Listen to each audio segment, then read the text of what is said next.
내가 봤던 지역이다. 이거 대충 기억이 난다. 되게 재밌어요. 자, 리포트 확인 내일까지입니다.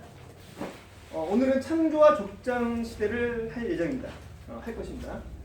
오늘의 목표는 아브라함의 족보와 족장 시대의 연대기 및 주변국의 상황을 안다. 이게 어렵죠. 즉, 아브라함의 족보랑 언제 살았는지를 안다. 쉽게 얘기하면. 그리고 그때 어떤 상황이었는지 주변국들이 이걸 알면 됩니다. 그리고 두 번째는 창세기의 전반적인 흐름을 알게 됩니다. 1시간 안에 이걸 다 할 수 있느냐? 할 수 있습니다. 왜?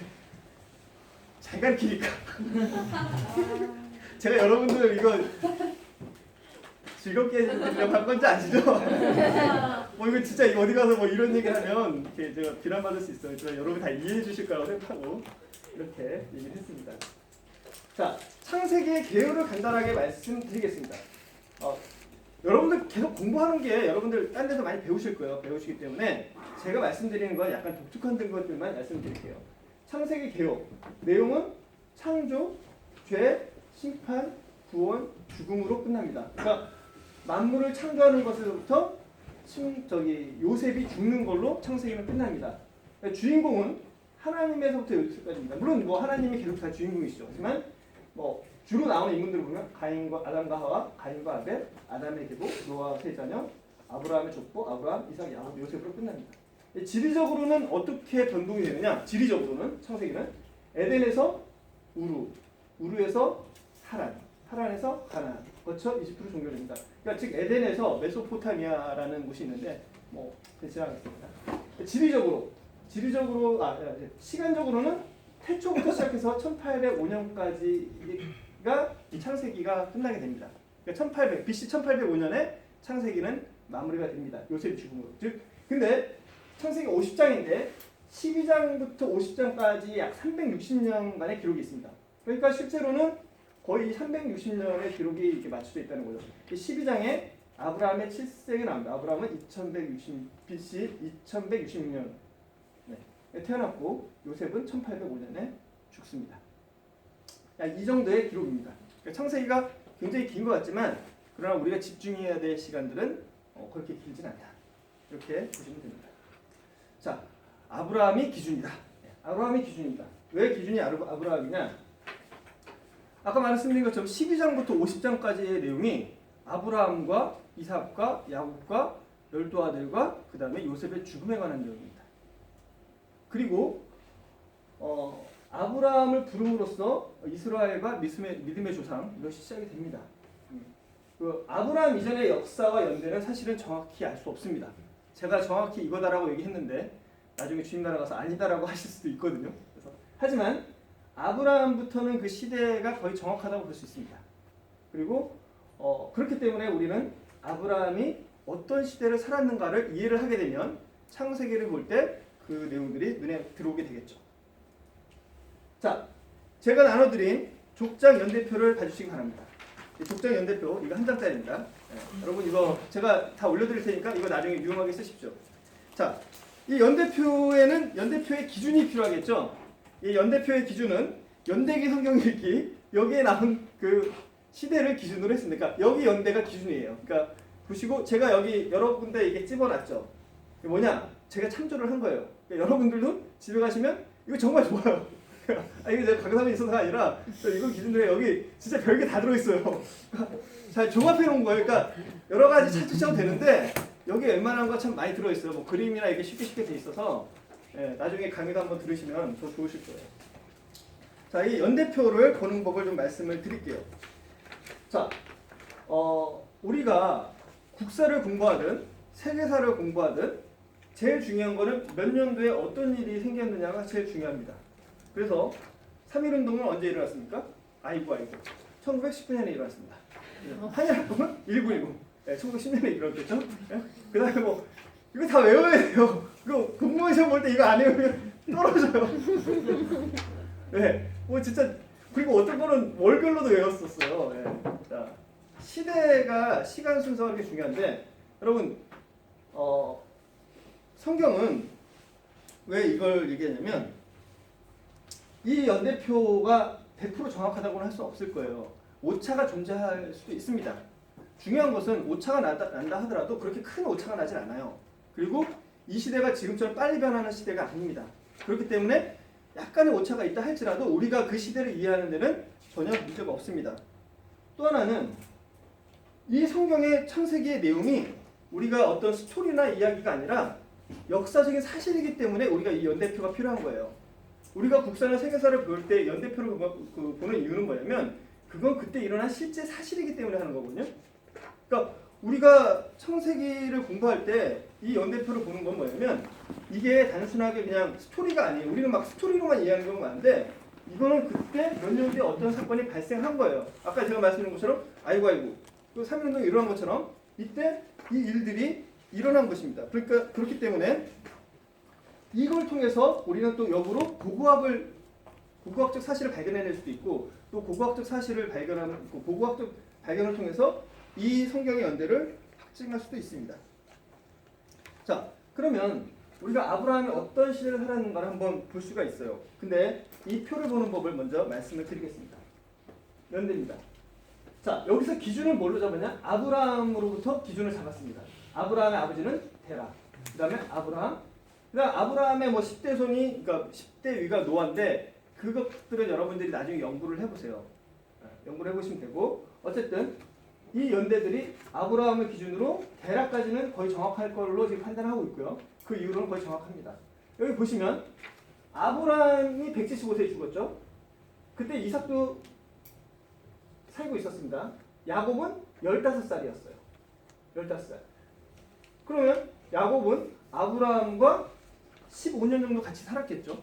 뭐 같이 어떻게 봤는지 어땠는지 정확히 알 수 없지만 그런 겹치는 시대가 있다는 거예요. 그러면 야곱은 아브라함으로부터 성경의 내용을 들었을 거예요. 보통 수메르 쐐기 문자, 그러니까 문자가 발생된 거는 BC 3000년 정도로 생각을 하고 있습니다. BC 3000년. 그때 문자가 개발됐다는 거고, 그때부터 사람들이 문자를 썼다는 거거든요. 그러면 그 이후로는 역사적 기록들이 있다는 거예요. 그러면 아브라함이 탄생하고 살았던 시기는 문자들이 있었던 시기입니다. 그러니까 아브라함은 어떤 식으로든지 간에 창세기에 대한 내용들을 다 알고 있었어요. 왜? 그러니까 그거를 야곱한테 전해줬고 요셉이나 이스라엘 자손들한테 전해줘서 모세가 모세오경을 썼겠죠. 모세가 어느 날 갑자기 자고 있는데 하나님이 모세야 창세기에는 이런 일이 있었단다. 아담과 하가 뭐 그렇게 나왔을까요? 그럴 수도 있겠죠. 정확히는 알 수 없습니다. 그러나 우리가 일반적으로 생각해 볼 때 이 내용들이 구전이 돼서 기록이 되고 구정이 되고 계속 증거가 됐었을 거예요. 그리고 이것을 모아서 나중에 모세가 그 기록들을 바탕으로 해서 성경 썼을 것이죠. 물론 하나님의 감동으로 인해서 정확하게 쓰여졌겠죠. 자, 야곱이 있고요. 여기 보시다 보면 요셉은 이삭이 살아 있을 때 그 이삭과도 교제를 했을 가능성이 있습니다. 왜냐?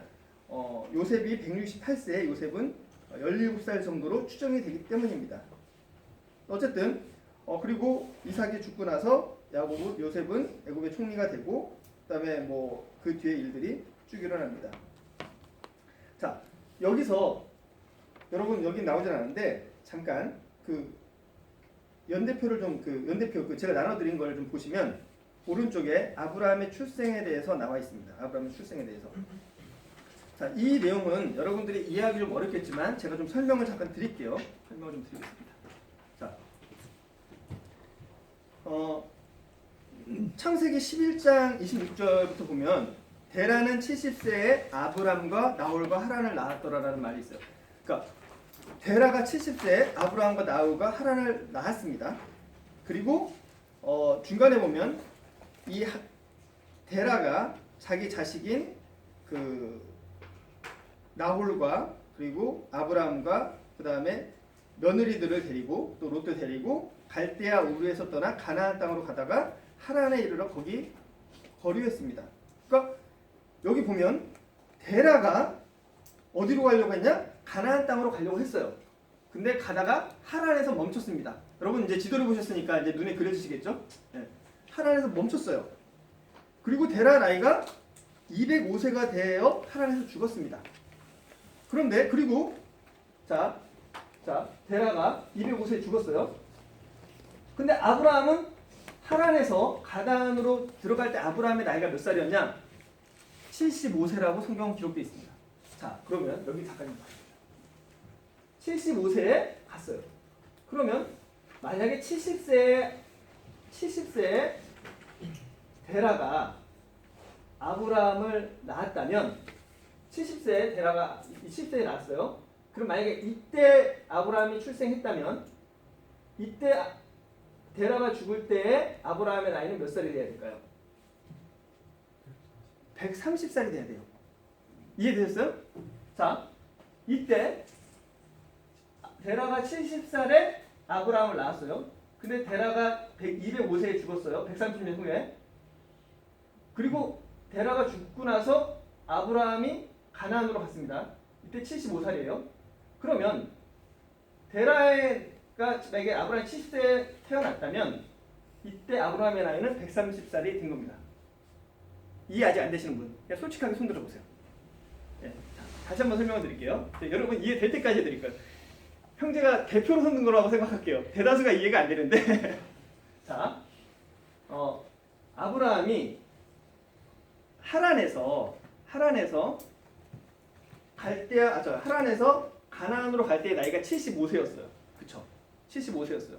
근데 성경에는 뭐라고 되어 있냐면 데라가 70살에 아브라함과 하란과 나홀을 낳았다라고 그랬어요. 70살에. 그러면 생각해보세요. 70살에 만약에 데라가 70살에 태어났어요. 근데 데라가 205살에 죽었거든요. 그러니까 130년을 더, 그러니까 예를 들면 70살에 아브라함이 태어났다면 데라가 죽을 때 아브라함의 나이는 몇 살일까요? 130살입니다. 자, 이해됐다 손 들어보세요. 그쵸? 네. 안 되시는 분은 옆 사람한테 나중에 물어보세요. 시간이 없기 때문에 더 이상 얘기를 안 해도 될게요. 자, 그러면 모순이 있는 게 아닌가라는 생각이 들지 않겠어요? 70살에 났는데 즉 성경에서 자, 우리 이 부분을 잘 봐야 돼요. 이 부분을 제가 굳이 설명을 드리는 이유는 데라가 이따 볼 거예요. 데라가 70살에 하란에 있었어요. 갈대아 우르에 있었어요. 갈대아 우르 다 아시죠? 우르에 있었어요. 근데 우르는 그 당시에 이따 설명해 드리지만 그 당시 세계에서 제일 강대국 중에 하나였어요. 제일 강대국 중에 하나였어요. 막 제일 셌어요.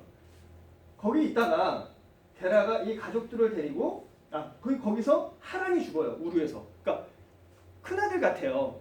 큰아들인 줄지 잘 모르지만 어쨌든 하란이 죽었어요. 하란이 죽고 아브라함은 적어도 데라가 130살 이후에 아브라함을 낳았을 거예요. 130살. 그래야 75세가 된 거거든요. 이해되시죠? 그러면 적어도 아브라함이 우르에서 하란으로 떠난 나이는 아브라함이 한 30세쯤은 떠나서 우르에서 하란으로 갔을 거예요. 우르에서. 왜냐? 여기 성경에 보면 데라가 하란으로 갈 때 누굴 데려갔냐? 아브라함만 데려간 게 아니라 만약에 아브라함만 데려갔으면 아브라함이 애기일 수도 있겠죠.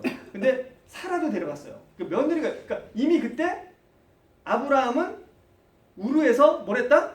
결혼을 했어요. 자, 이제 결혼하신 분이나 결혼하실 분들은 이해가 더 쉽게 되지 않을까 싶은데, 네, 뭐 상관없나요? 네, 상관없는 걸로 상관없도록. 자, 이해 다 되셨죠? 네, 좀 어렵습니다. 어렵지만 그냥 들어주세요. 모르면 나중에 한 번 더 말씀드릴게요. 즉, 아브라함은 30세 때까지는 한 25세 아니 뭐 아무리 짧게 해도 20살 때까지는 뭐다? 20살 때까지는 아브라함 어디 있었다? 우르에 있었다.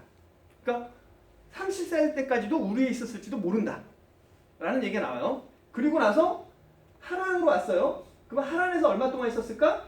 하란에서도 한 30년이나 40년 동안 있었을 것이다. 아니면 거기다 짧을 수도 있겠죠. 왜냐면 우르에서 더 늦게 나왔다면. 무슨 얘기인지 아시겠어요? 지금 제가 말씀드린 건 아브라함이 결혼도 하고 할 때까지도 우르에 살고 있었다. 그러니까 우르가 되게 친숙하고 거기에 있는 문명들에 대해서 너무 잘 알았다. 도시국가였지만. 그리고 하란도 잘 알았을 것이다. 그리고 나서 하란에서 어디로 가요? 이스라엘로 들어갔다가 이집트로 들어갑니다. 자, 그러면 여기서 제가 좀 오래 좀 하긴 했는데 그러면 아브라함은 그 당시에 가장 강대국인 세 군데를 다 본 거예요. 자, 우르를 갔어요. 그 다음에 하란이라는 곳은 상업의 요충지였거든요. 제일 번성한 곳 중에 하나죠. 하란을 갔어요. 그리고 어디 갔어요? 이집트를 갔어요. 당시 이집트는 어땠느냐? 좀 이따 설명드릴게요. 자, 일단 이 표는 이렇게 보는 겁니다. 그리고 이거는 나중에 참고로 하세요. 그냥 갖고 계세요. 갖고 계셨다 여러분 필요할 때 쓰세요. 자, 기준은 여기서 본 겁니다. 자, 아브라함을 정리해보면 연대표를 참조하십시오. 오차 범위는 존재합니다. 그래도 우리가 연대표를 하게 하는 이유는 역사적인 사실이기 때문입니다. 그리고 그 당시에 시대를 우리가 알면 성경이 눈에 더 잘 보이기 때문입니다. 아브라함의 아버지의 직업, 언제 왜 하란으로 이주했는가? 자, 이 부분은 여호수아서에 나옵니다. 여호수아서에 나옵니다. 여호수아서를 우리가 한번 보도록 할까요?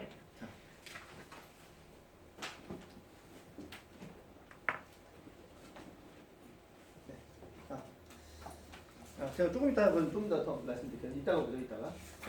그리고 아브라함이 태어난 연도는 아까 말씀드렸죠? 전에 얘기를 했습니다. 그리고 아브라함이 10세에 도왔다. 여기까지 할게요. 데라에 대해서는 이따 조금 더 이따 얘기해드릴게요. 자, 아브라함과 그의 시대에 대해서 조금 더 살펴보도록 하겠습니다. 아브라함과 시대에 대해서. 자, 우리가 생각하는 아브라함은 어떤 사람인가요? 예, 되게 인자하고 온화하고 뭐 그런 거잖아요. 그리고 믿음이 있고 막 이렇게만 생각을 하잖아요. 자, 그 당시는 이제 도시국가들이 많이 있었어요. 가나안에는 도시국가들이 있었어요. 그리고 이집트에는 통일제국이 생겼습니다. 그리고 수메르 쪽에도 통일국가들이 이제 생기기 나기 시작했었어요. 자, 근데 우리는 아브라함과 이삭과 야곱을 족장이라고 합니다. 왜 족장이라고 할까요? 부족이 있었어요. 아브라함과 데라는 사실 우리가 아브라함과 이 사람들이 나올 때 달랑 그 가족만 나왔다는 아닐 거예요. 왜?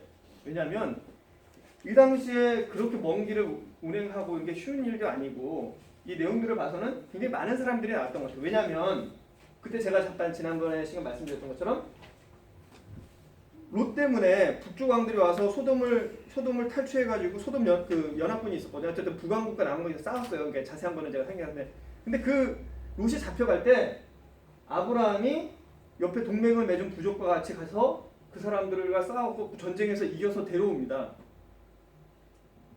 우리 집이 누가 몇 명 있으면 안 돼요. 그리고 싸울 때 만만해야 싸우죠. 그렇죠?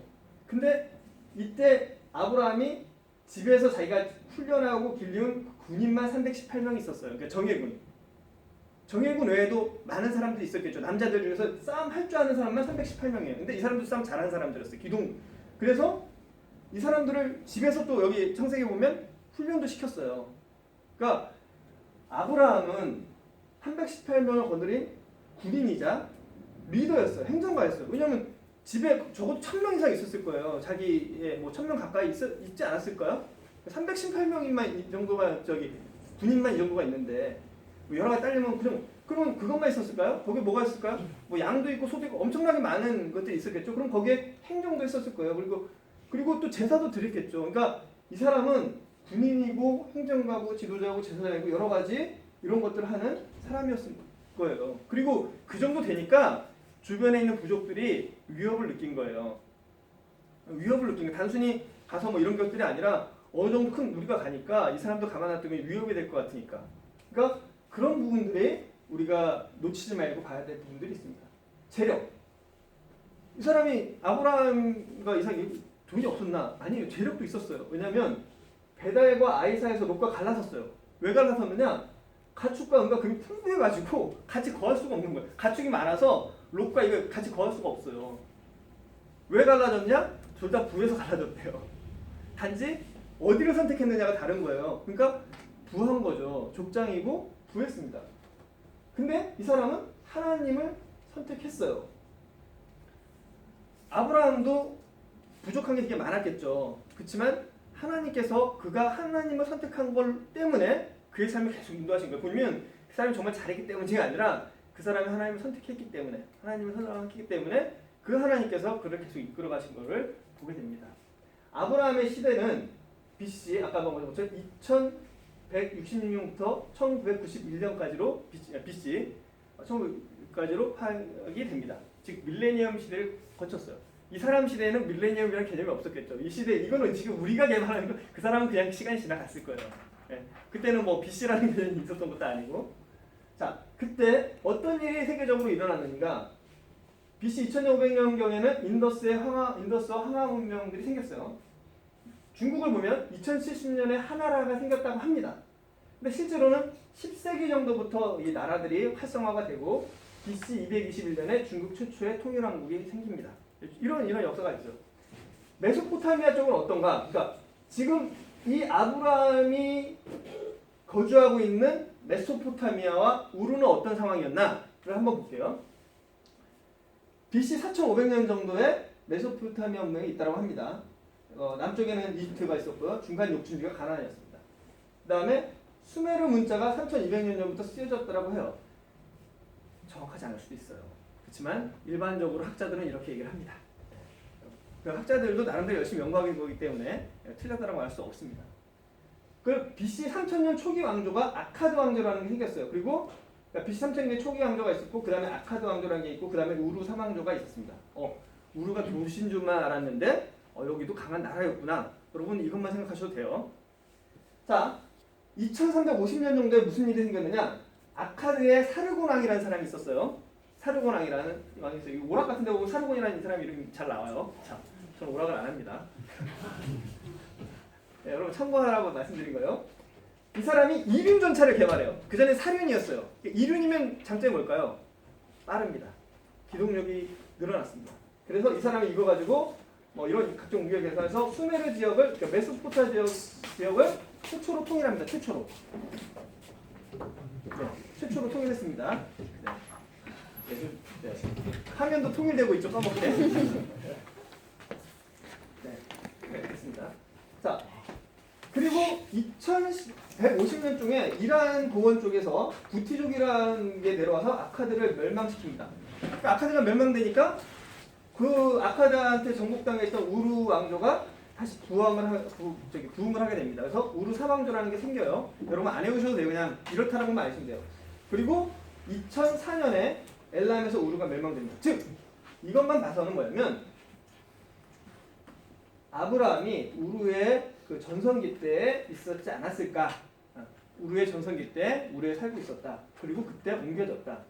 그리고 하란은 나중에 이 우르에서 멸망한 우르에 똑똑한 사람들이 많이 있었겠죠. 학자라든지 뭐 이게 뭐 정치가라든지 뭐 이게 기술자들이 있었는데 이 사람들이 막 흩어지면서 이 수메르로 갔어요. 저기 하란으로 갔어요. 왜 하란으로 갔느냐? 이 하란이 수메르와 소아시아 이집트의 무역 통상의 중심지였거든요. 그래서 하란도 우리가 그냥 하란이 아니라 사실은 그런 중요한 도시였어요. 무역의 중심지. 자, 아브라함이 그러면은 어떤 세상을 봤을까? 아브라함은 사실은 지금 제가 이렇게 그냥 판단해 보건데 우르와 하란과 이집트와 가나안 지역을 봤어요. 밀레니엄을 빼셔도 됩니다. 이 사람은 약간 코스모폴리탄적인 그런 그 선진 문명의 습득자였겠죠. 여러분 외국에 한번 나가본 거랑 안 나가본 거랑 차이가 크죠? 그렇지 않나요? 외국에 한번 나가서 내가 직접 본 거랑 안 본 거랑 진짜 차이가 커요. 물론 우리가 텔레비전도 봅니다. 하지만 직접 가서 한번 본 거랑은 또 다르죠. 이 사람은 하물며 그 당시에 이동이 자유롭지 않은, 이동하는 거는 진짜 상인들이나 아니면 군사의 호의를 받고 가는 이런 것들밖에 없던 이 시대에 이 사람은 우르를 봤어요. 이 우르의 이 당시 우르는 어땠냐면 전성기라고 했죠. 지구라트라는 게 지금 2층으로 된 게 지금 이게 발굴된 거예요. 원래 4층 높이였었어요. 그러니까 실제로 보면 더 크대요. 저도 안 가봐서는 모르지만 그러나 제가 이스라엘 갔을 때 그 뭐 수도교나 그다음 옛날 것들을 봤을 때 정말 그 규모가 크더라고요. 그러니까 정말 규모가 큰 이런 것들 봐. 그리고 그 당시에 뭐가 있었냐? 상하수도 시설이 있었어요. 상하수도 시설. 자, 우리나라는 상하수도 시설이 언제부터 들어왔을까요? 네, 거의 한 1800년도까지는 상하수 시설이라는 게 없었죠. 유럽도 마찬가지였습니다. 그렇죠. 그러니까 여러분 잘 아시다시피 패션을 공부하시는 분들은 왜 하이힐이 생겼는지 아실 거예요. 네. 하이힐이 왜 생겼어요? 그냥 똥을 좀 버리니까. 왜 양산 들고 다닐게요? 이 위에서 그냥 막 버리니까 안 맞으려고. 똥오줌 막 그냥 버렸어요. 예. 그리고 뭐 길거리에 그 파리 이런데 그냥 똥오줌이 있었어요. 그러니까 패스트가 왜 생겼냐? 더러웠던 거예요. 근데 유대인들은 안 걸렸어. 왜? 정결법대로 맨날 씻으니까. 그래서 유대인들이 이 일을 일으키는 원흉이다라고 해서 막 그 핍박을 당하기도 했습니다. 그리고 프랑스에서 향수가 발전했어요. 왜 발전했을까요? 더러워서 발전한 거예요. 물이 없으니까 씻지를 않았던 거예요. 무슨 얘기예요? 그러니까 뭘로 가려요? 냄새를 가려요. 그러면서 심지어는 그것을 뭐 기독교적으로 이렇게 해가지고 뭐 씻으면 안 좋다고 해가지고 그렇게 살았었어요. 예. 우리나라 사람들은 왜 깨끗하냐? 물이 많으니까. 예, 중국 사람이라서 그런 거 아니에요. 왜? 우리가 그건 오해예요. 왜냐면 물을 구하기가 어려워서 어쩔 수 없는 거예요. 근데 물 구하기 쉬운 곳은 잘 씻겠죠. 아닌가요? 예. 저는 그냥 그렇게 믿을래요. 자, 상하수 시설. 근데 이때가 지금으로 4,000년 전이에요. 4,000년 전. 여러분, 4,000년 전. 아주 옛날에는 사람이 우리 이런 노래 부를 때, 자, 4,000년 전인데 이때는 상하수도 관계시설, 전차, 황금투구, 검, 유물들이 진짜 찬란한 유물들이 있었어요. 여러분 나중에 한번 우르나 뭐 이런 수메르의 이런 것들을 보세요. 진짜 지금 봐도 이 사람들이 정말 똑똑한 사람들이에요. 이 사람들만 그랬는데 아니에요. 자, 이제 이런 걸 봤겠죠.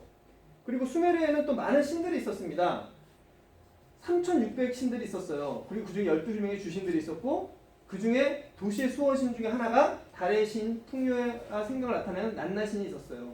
이 우르크의 이난나가 뭐 우르실의 난나신이 됐어요. 근데 이 신이 중요한 이유는 뭐냐면 이게 원조예요, 원조. 네. 원조신이다. 원조 여신이다. 네. 우리 누가 원조 여신 막 요즘 신문에 막 쓰는데 이 사람이 이 여신이 가나안으로 가면 아스라우시엘입니다. 아시엘로 가면 밀라타가 됩니다. 바벨론의 이슈타르가 되고 그리스의 아프로디테가 되고 로마의 비너스가 됩니다. 그리고 자고로 문명이 발달하면 사람들이 성적으로 타락을 하게 돼 있어요. 그건 어디 가나 마찬가지입니다. 근데 이때 이 종교 행위는 성행위가 종교 의식에 있었어요. 왜 그러냐? 이게 이 시대만 아니라 가나안이나 뭐 이런 데 다 같이 있어요. 왜 그러냐? 생명을 낳는 행위잖아요. 성행이라는 게. 그래서 실제로 뭐 제사장이 여자 사제들이랑 그다음에 뭐 왕이라든지 아니면 대표자라든지 이런 사람들이 이 제사 도중에 그런 성행위를 해서 이 다산, 그러니까 그 농사가 잘 되기를 기원하는 그런 것들이 많이 있었습니다. 하여튼 이런 신들도 많이 있었습니다. 그러니까 지금 아브라함이 본 시대에 대해서 좀 생각을 하는 거예요. 아브라함이 어떤 걸 받느냐. 근데 그가 왜 유일하신 하나님을 선택하게 됐느냐. 자, 이런 것들을 보게 됩니다. 자, 이집트로 갔어요. 이게 이제 BC 2500년 전에 세워진 것들이에요. 이 피라미드나 이런 것. 근데 생각해보세요. 진짜 규모가 크거든요. 제가 이집트 역사에 대한 책들을 좀 많이 봤어요. 좀 보고 있어요. 근데 보고 있는데 저 규모들이 최영태님 이집트 갔다 오셨죠? 네. 저 이집트 피라미드 진짜 큰가요? 저 큰 건 알고 있는데 멀리서 보면 작은 것 같은데 실제 그 밑에 가니까 정말 크더라고요. 네. 느낌 어떠셨어요? 어떻게 이 큰 돌을 옮겼을까? 돌 하나가 저게 저 스크린 하나만 해요. 돌 하나. 저거를 저기에 멀리서 보면 저런데 가까이 보면 저런 스크린 하나만 하는 돌이 쭉 이렇게 쌓여졌거든요. 어떻게 저게 옮겼을까? 그런 생각 들더라고요. 그러니까 근데 제가 말하고자 하는 거는 지금 이게 진짜 그 측량 기술이 그러니까 지금으로부터 4,000년, 5,000년 거의 그때인데 이 시대 사람들이 저 그냥 쌓은 게 아니라고요. 난 지금도 수학을 잘 못하거든요. 이게 수학이에요. 건축은 수학입니다. 네. 이런 것들이 갖춰져 있었고 뭐 군대 조직 이런 것들이 다 있었어요. 이게 제가 말하는 바는 뭐냐면 아브라함이 본 시대. 그럼 아브라함이 비교가 됐겠죠. 문명이 두 개가 비교가 됐을 거예요. 세 개가 다 분명히 비교가 됐겠죠. 네. 그리고 아브라함이 택한 곳은 가나안이었습니다. 가나안은 어떠냐? 그 당시에 제일 잘 나가는 도시가 여리고, 그죠? 오래됐으니까, 그죠? 그리고 이제 부족 국가들, 막 조그만 국가들이 그 좁은 군대에 막 여기 있었던 거예요. 도시 국가들. 자, 아브라함이 본 곳이 어디냐? 그런 곳들이라는 이야기입니다. 자, 이해되셨나요? 자, 아브라함의 이동 경로를 우리가 한번 좀 보도록 할게요. 아브라함의 이동 경로. 자, 오늘 제가 여기가 이거 여기 ESC가 안 되네, 그죠? 자, ESC 한 번만 눌러주세요. 네, 여기 ESC 한 번만 눌러주세요. 네, 됐습니다. ESC 누르시고 제가 또 한번 보였지만 네, 이걸로 한번 보여드릴게요. 제가 이걸 쓰는 이유는 여러분들 나중에 이거 활용하라고 그런 의미예요. 아브라함이 이제 어떻게 이동됐는지 한번 볼게요. 이제 여러분들 이거는 이제 막 눈에 그려주실 거예요. 이 정도는 그려진다. 뭐 중간에 무슨 야간국강 이런 건 잘 기억 안 나지만 적어도 네. 자, 한번 보겠습니다. 하란으로 갔어요. 그렇죠? 이제 눈에 그리시죠? 우르에서. 자, 하란으로 갔습니다. 그리고 가나안 땅으로 이제 들어가겠죠? 세겜으로 왔다가 베델로 왔어요. 헤브론도 왔죠. 자, 저 내려가죠. 여러분 저 세겜, 베델, 헤브론 막 이제는 막 눈에 그려지니까 반갑지 않으세요? 그리고 이집트까지 다시 들어왔어요. 그리고 롯과 이별을 했습니다.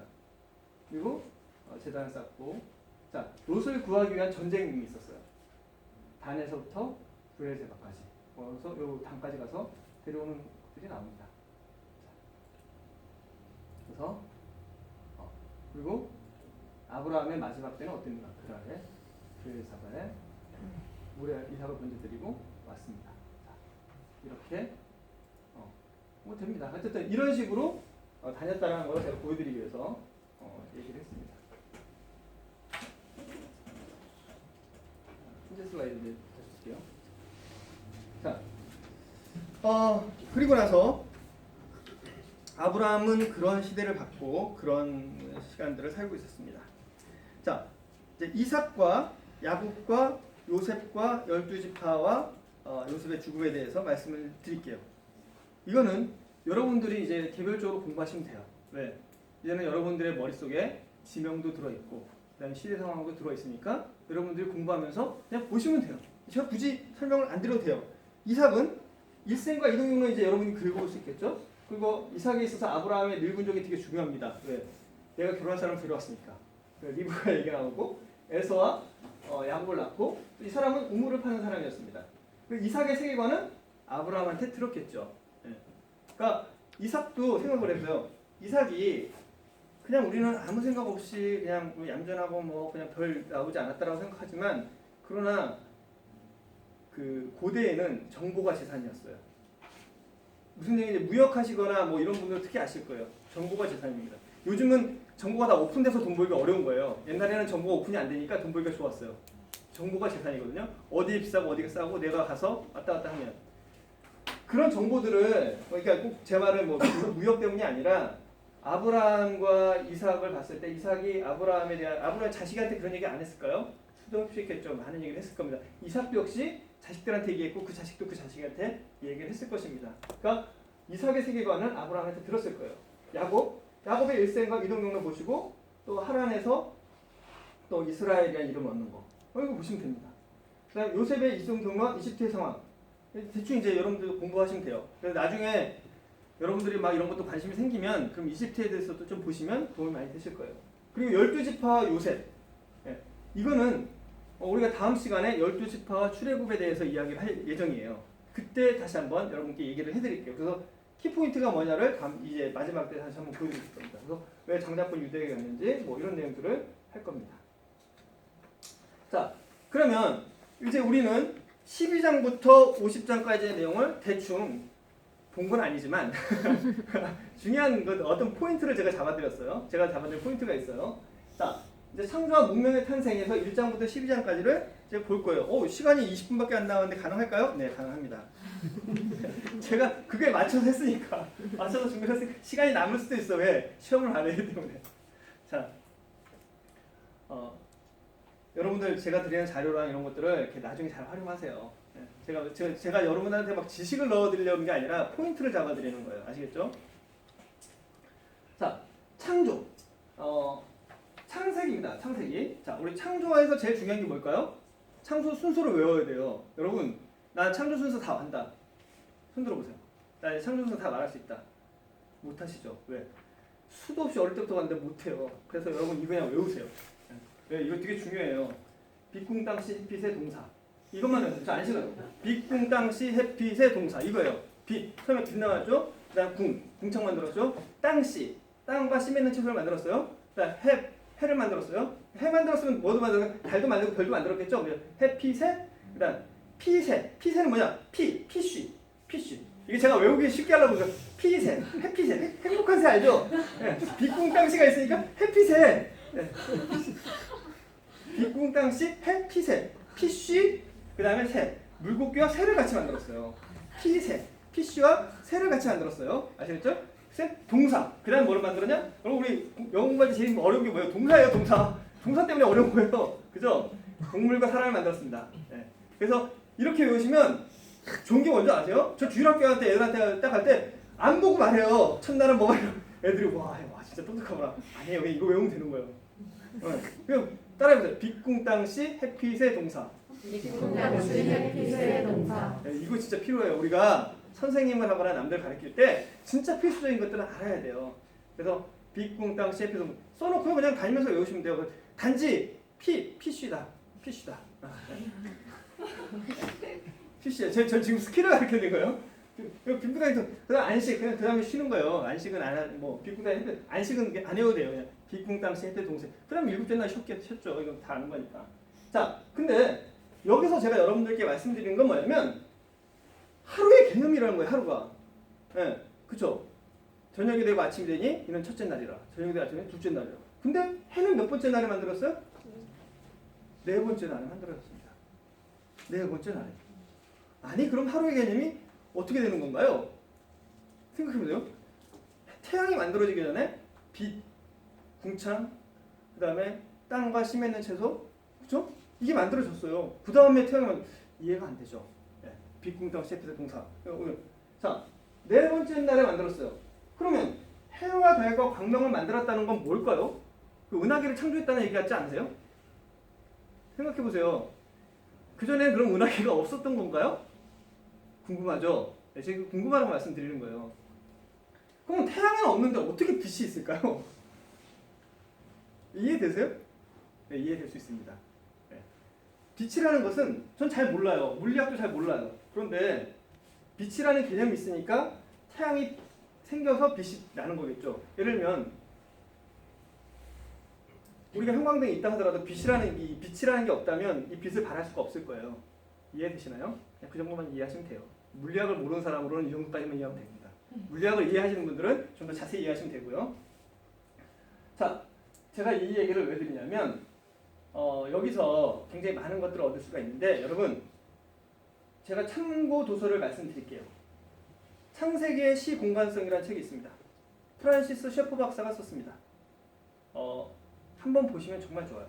프란시스 셰퍼 박사가 쓴 창세기의 시공간성이라는 책이 있어요. 그 다음에 이거 셰퍼 박사가 제가 제일 존경하는 분 중에 한 분이고 세계 구속의 여명이 있습니다.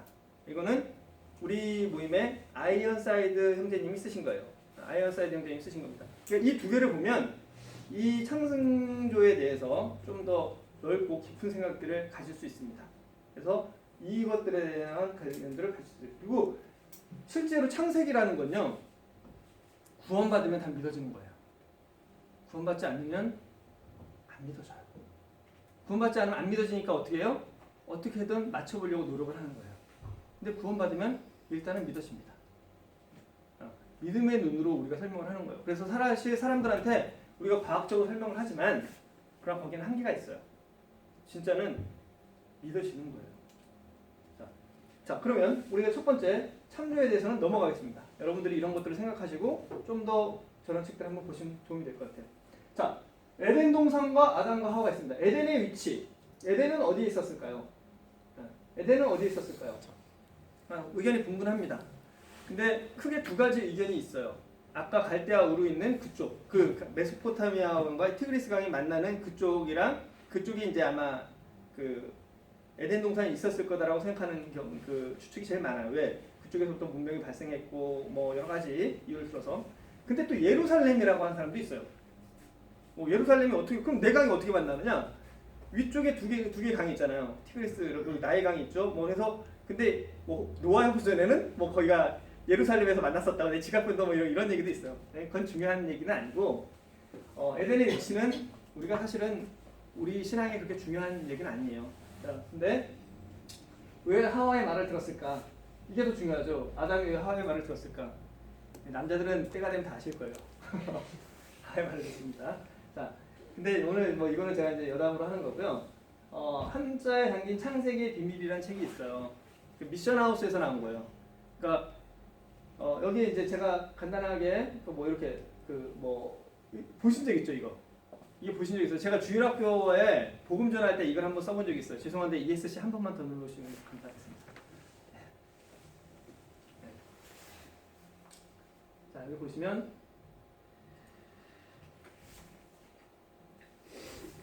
네 여기에 이제 이 내용들이 있어요. 물론 뭐 논란의 여지는 있습니다만 우리 미션하우스 우리 교회 모임 출판사거든요. 우리 모임 출판사에서 이게 나온 이후로 사람들이 뭐 복음 전하거나 창조학할 때 굉장히 많이 써요. 그래서 여러분들도 뭐 이 책을 아마 구하기도 어려우실 거예요. 그렇지만 그 책의 내용이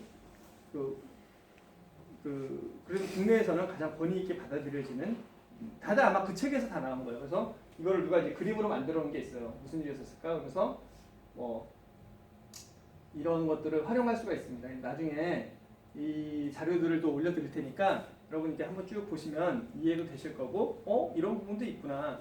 그러니까 여기서 말하고자 하는 건 뭐냐면 하나님을 믿고 노아의 홍수라든지 아담과 하와라든지 이런 것들이 그 전 세계적으로 퍼져 있어요. 그러니까 이 고대 선화나 이런 것들을 보면 그런 내용들이 많이 있는데 실제로 그런 일들을 겪었기 때문에 이것들이 한자라든지 여러 군데 다 남아있다 이런 증거들로 얘기를 할 수도 있고 복음 전할 때 사용할 수도 있고 뭐 근데 필요에 따라서 쓸 수 있는 거기 때문에 제가 이 부분을 좀 넣었습니다. 그래서 한번 제가 다룰 테니까 한번 보세요. 보시고 네 지금 동그라미가 막 돌아가거든요. 네. 자 그러면 현재 문제 보겠습니다. 자 이제 가인과 아벨에 가면 어떤 내용이 나올까요? 왜 아벨의 제사를 받는가? 사람들이 진짜 많이 물어보는 질문이에요. 왜 아벨의 제사를 받았을까? 가인 당시에 인구는 어느 정도 있을까?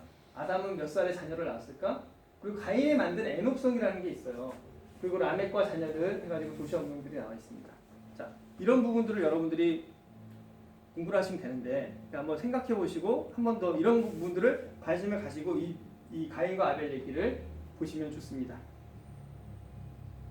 왜 아벨의 제사를 받았을까요? 혹시 이거 공부해보냐? 제가 이거 물어보는 건 정답을 알려니까 이 부분들에서 들어봤고 공부해봤다. 많이 했죠. 그러니까 성경에는 그렇게 나와 있어요. 가인과 그러니까 뭐 여러 가지 뭐 희생 제물을 뭘 드렸기 때문에 뭐 이 가인은 뭐 곡식을 드렸고 뭐 피를 그런 얘기도 많이 하죠. 근데 어쨌든 성경에서 말하는 말은 뭐냐면 가인과 아벨과 그의 제사를 받았고 가인과 그의 제사를 받지 않는 거예요. 깊이 들어가면 많은 얘기를 할 수 있는데 여러분 나중에 한번 생각해 보세요. 우리가 시간이 많지 않지만 해보죠. 자, 제가 한번 질문 드릴게요. 구약에서 구원받는 방법은 뭘까요? 구약에서 내가 범죄를 했어요. 그럼 어떻게 하면 구원받나요? 네. 재물을 가져가서 안수하면 저가 용서가 됩니다. 근데 그 사람이 뉘우치는 마음이 없는데 이렇게 하면 낫나더라 해서 그냥 가서 그걸 했어요. 그리고 또 죄를 지어요. 그리고 또 가서 했어요. 이 사람이 그러니까 중간 한마디로 말해서 마음은 없는데 그냥 그렇게 시키니까 했어요. 그럼 그 사람은 그 죄가 용서가 될까요? 안 될까요? 어려운 문제죠. 네. 하나님께서는 중심을 보신다고 그러잖아요. 왜냐면 이건 뭐 좀 각자가 생각이 다를 수 있어요. 근데 이스라엘에서 계속 제사가 드려지고 있었어요. 근데 예수님께서는 그곳에 가서 그거를 다 엎으셨어요. 뭐냐면 제사를 드리러 간다는 자체가 사실은 자기 죄를 드러내고 그리고 통회하는 심령으로 가는 거예요. 그러니까 구약에 있어서 사실은 죄를 지면 대속할 방법이 없고 죄를 용서받을 방법은 없는데 하나님께서 그것도 은혜로 열어놓으신 거예요. 그 제사 지내는 것도 사실은 은혜로 열어놓으신 거거든요. 근데 그 은혜도 형식으로만 되지는 않아요. 그래서 아벨의 제사를 받았는가 잘 모르겠어요 저도. 하지만 가인의 제사는 받지 않은 거고 그 다음에 아벨과 아멜의 제물은 받은 거다. 아니 이런 것들에 대해서 한번 생각해 보셔도 좋을 거예요. 그 가인 당시 인구 우리 아들도 물어보더라고요. 가인이 누구랑 결혼했어요? 가인이 누구랑 결혼했을까요? 예. 그리고 뭐 나를 죽일까 두려워합니다. 누가 얼마나 사람 많았을까요? 이거 얘기를 하려면 아담은 몇 살 때 첫 아이를 낳았을까요? 이거부터 한번 물어보셔도 좋아요. 아담은 몇 살 때 애를 낳았을까요? 3살이나 4살 때 낳을 수 있을 거예요, 아담이. 왜죠? 아담은 성인으로 태어났어요. 그렇잖아요. 그러면 아담이 3살이나 4살, 그리고 중요한 부분만 나오잖아요. 그러니까 가인과 아벨 낳기 전에 많이 낳았겠죠. 그러니까 그 당시에 이미 사람들이 많이 있었겠죠. 그리고 가인과 아벨을 몇 살 때 낳았다는 것도 없어요. 둘만 낳지도 않았을 거예요. 뭐 가족 제한한 거 아니잖아요. 산하 제한 뭐 이렇게 한 거 아니잖아요. 그러니까 그런 것들을 생각하면 많이 있었을 거예요. 그리고 가인이 만든 애녹성이 있어요. 그리고 라멕과 자녀들이 있는데 이 부분은 되게 좋아요. 그러니까 문명이라는 게 어디서부터 발생했느냐? 문명이라는 게 뭐 농기구 만들고 음악 만들고 막 이런 것들을 라멕이 만들었어요. 가인 후손인 이 자녀들이 다 그거에 붙여지거든요. 하나님의 마음을 떠난 사람들이 마음이 공허하고 자기 스스로 살아야 되기 때문에 성도 최초로 만들었어요. 왜 성이라는 게 왜 필요한 줄 아세요? 내가 누군가와 싸워야 되고 보호를 받아야 되기 때문에 만드는 거예요. 그전에는 그걸 만들 필요가 없었던 거죠. 성을 만들었다는 것은 뭐냐면 적과 내가 구분이 되고 그리고 이제는 싸움이 일어난다는 얘기예요. 이런 것들이 그 도시와 문명은 사실은 이 라멕과 그 가인의 후손들로부터 시작이 됐던 거예요. 자, 네. 뒤로 안 갈까요? 네. 자, 노아의 홍수. 그 다음에 이제 중요한 내용이 또 노아의 홍수가 나오겠죠?